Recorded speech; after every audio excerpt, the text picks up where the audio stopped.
Hi, well, as we come to the end of the Lent period, many people I know will be going back to whatever foods it was that they gave up. And suddenly all of that control that they've had for the last 40 days has gone out the window. But in reality, when you stop something, it's about being able to do it anytime you want to and not being a victim of those ongoing cravings. And what happens over Lent is people say to themselves, well, I don't need to have it today because in 10 days' time I can have it anyway.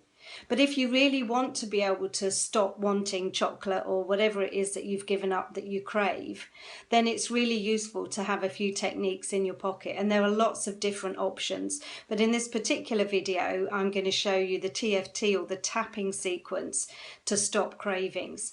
And this works for most people. So all you do, first of all, is rate your desire for the food. So on a scale of 1 to 10, how much do you want it? And it's really useful to actually have the food in front of you so that you can literally look at the chocolate or maybe the cigarette or the biscuits or the cake or whatever it is. So when you look at it, rate your desire on 1 to 10, with 10 being the real strongest. So you're thinking, right, I really need to eat this now. That overwhelming, can't help myself feeling would be a 10. And 1 or 2 would be, well, I like it. I know I like the taste of it, but I'm actually not bothered. There's no physiological desire or urge for it. I'm quite capable of saying no thanks. So just take a second to do that first. And then, as with all tapping sequences, it's a really good idea to clear any reversals or any negativity that you might have. So the first 2 points are always the same. So that's start off by tapping the side of the hand here. And just take a breath in and breathe out for longer than you breathe in. So maybe breathe in for 4 and out for 6 or 8. Quite simply, that's it. The second point for clearing reversals is under the nose. So just do the same thing. Breathe in and out for longer. And sometimes, you know, that is enough on its own.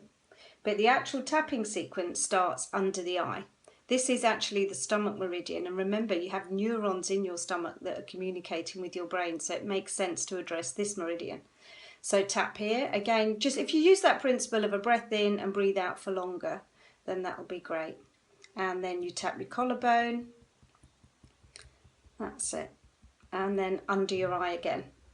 And for many people, that will be enough. So if you check in on the scale of 1 to 10, if it's gone down, you move on to the next phase.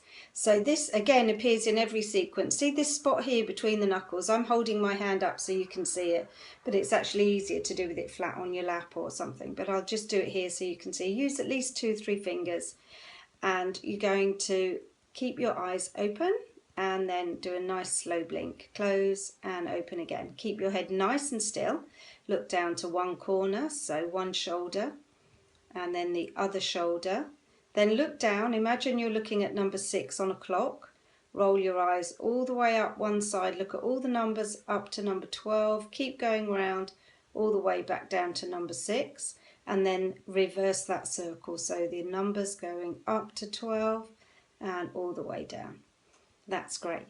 Now you're just going to hum any tune. You can make one up or hum Happy Birthday. And count back. 5, 4, 3, 2, 1, and hum again. And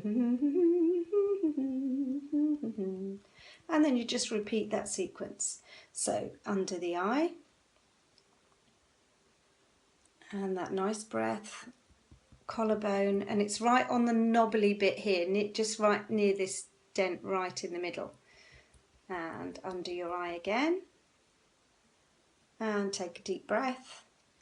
And the chances are the craving will have gone or will have certainly weakened to give you the ability to say no thank you. If that doesn't work, there is another sequence you can do which adds in a point. So same thing, start with the side of the hand. That's it. And then under the nose. And then it's under the eye. Collarbone.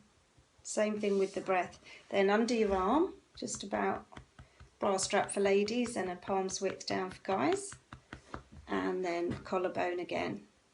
And that's an alternative sequence if the first one doesn't work. What's really nice to finish that off is after you do it, just really imagine the benefits of being able to have that control. Just close your eyes, think about how good it would feel to really, really be in control, so that food no longer has a dominion over you. Food no longer controls you, but you can choose it. And you can have chocolate sometimes if you want to, but you know that you do have the ability to say no. And that's really important. Think about what you're saying, because when you say, oh, I have to have it, I can't help it, I can't say no, you're listening. Your unconscious mind is listening. So it sees chocolate and then it remembers that you told it, I can't say no, so you eat it. So you really want to change that dialogue. So in that moment when that craving comes down, really have a word with yourself and talk to your unconscious mind and say, I can say no. I can say no. And notice how that feels to be able to have that control, which isn't like saying to yourself, I'm never going to have it ever again, but just knowing I can say no is really, really empowering. So that's one of several techniques. I hope you enjoyed this video. Keep it, save it, watch it again if you need to, and I'll bring you another tip very soon.